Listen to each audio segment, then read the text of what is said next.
How do you feel about this month, and how do you feel about being such an important piece of history? You know, it didn't hit me while I was in the moment.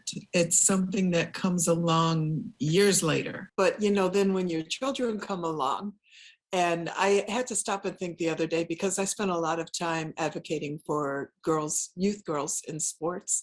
When my daughters were all participating in basketball, soccer, baseball, tennis, swimming, you name it. But there were so many young girls that I mentored along the way.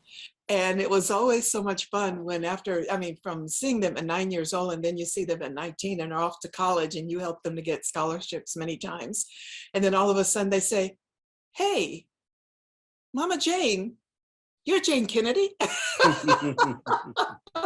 You fully are aware of the role and the position that you have. I just think that it's amazing that that young women come to me and they say, you know, like I met a girl at a conference, the Black Enterprise Women of Power Conference, and she had just been hired right out of college, hired by Google, and she went to Silicon Valley and she felt isolated, alone. She had left her family. She didn't have friends. She didn't feel like she fit in. And she saw me at the Women of Power Conference, and I was talking about how the struggles and the challenges that I faced, because there were many. There were so many that far outweighed the successes.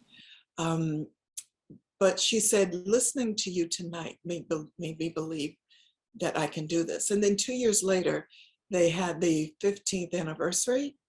And just after the conference, the same young lady ran up to me and she says, I did it, thank you so much. She said, you know, I heard your words, and I went back and I carried you with me every single day on my job.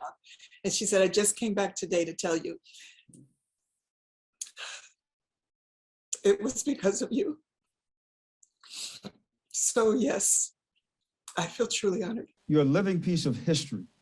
And I'm wondering how you feel when people put that phrase to you, you're a living piece of history. It's an honor, quite frankly, something that I never thought I would achieve. But being a living piece of history did not actually hit me until I was in Washington, D.C. a couple of years ago. And I was at the Smithsonian Museum of African American History and Culture in the Oprah Winfrey Wing. And they had an exhibit called Television and Media Landscape. And they had a picture of me on the desk at CBS Sports. And alongside Nat King Cole, Diane Carroll, the Supremes, and Nichelle Nichols, Don Cornelius. And that's when it hit me that I was living history, because these were people that I looked up to when I was 6, 7, 8, watching TV.